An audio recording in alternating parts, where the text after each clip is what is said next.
Марија Ефремова е советник во кабинетот на гувернерот на Народната банка на Македонија. Во случајов со неја ќе зборуваме за сертифицираниот сметководител, исто така една област која што ја покрива Академијата за банкарство и информатичка технологија.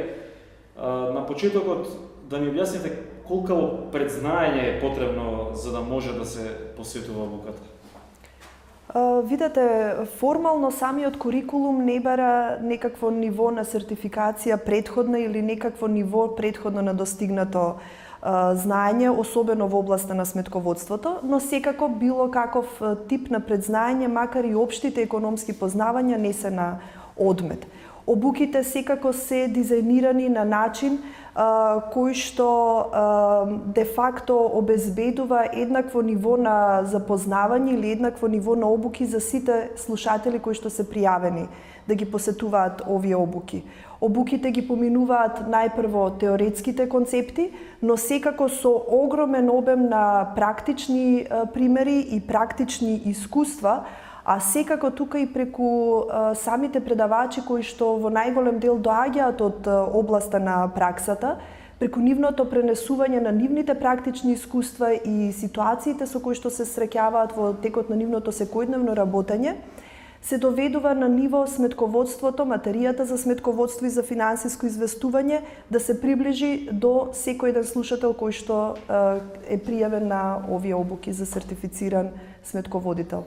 Има ли ограничувања во смисла на бројка некаква која што може годишно да ги посетува овие обуки?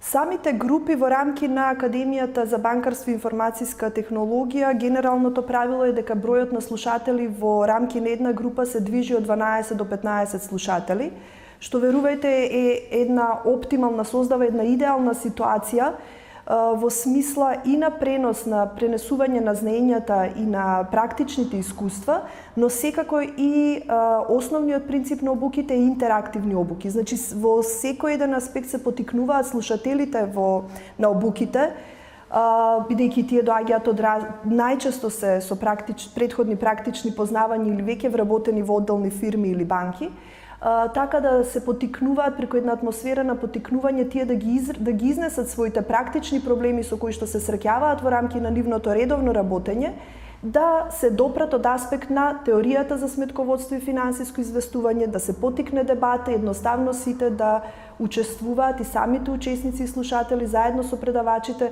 да ја доближат материјата.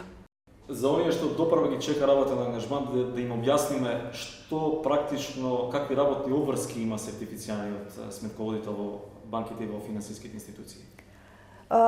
Сертифицираните сметководители де факто се вклучуваат директно во секој сегмент од процесот на сметководствено евидентирање, сметководствено известување и финансиско известување. Ова го еднакво важи и за оние кои што се вработени во банките, меѓутоа и за оние кои што се вработени во било која фирма од небанкарската област. Де факто, значи, како оние кои што директно се вклучени при евидентирање на трансакции, настани и така натаму, па дури и до оние кои што се вклучени во изготвувањето на финансиските извештаи или извештаите за раководството.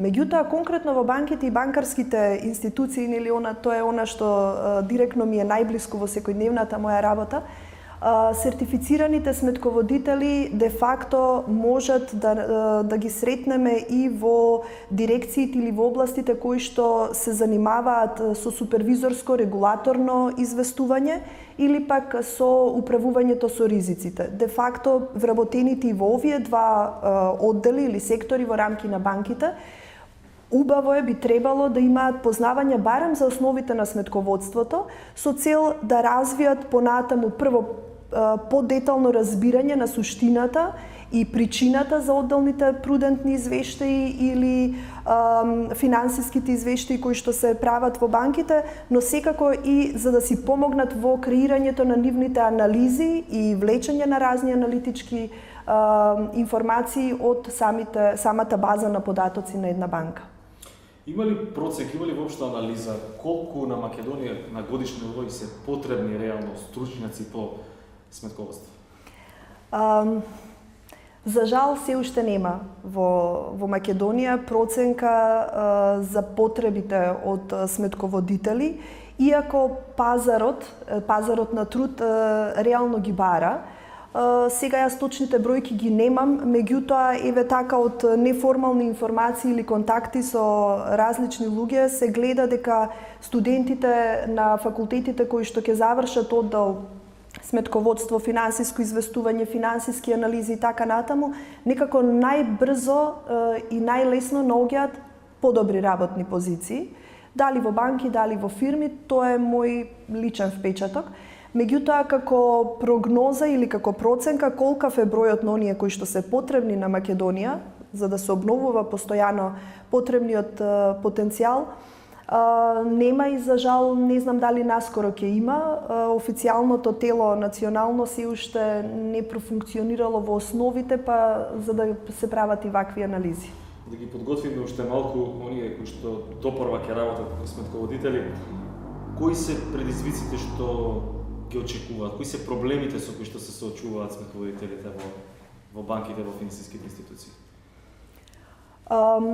Од аспект на обуки, нели тоа е функцијата на АБИТ, од аспект на обуки, оние кои што се вклучуваат или кои што редовно работат во оваа област, во банките и во банкарските институции, она што им недостасува де факто е конкретната претходна обука конкретно за банкарското сметководство или практичната обука во рамки на банкарското сметководство, како и обуки за постојано континуирано одржување и унапредување на своите знаења. АБИТ се обидува да се позиционира токму во овој сегмент и да го понуди она што де факто недостасува. Преку обуките на АБИТ се обидуваме да се следат и глобалните трендови во сметководството и во финансиското известување, секако и македонската регулатива. Ви благодарам за разговорот. Благодарам.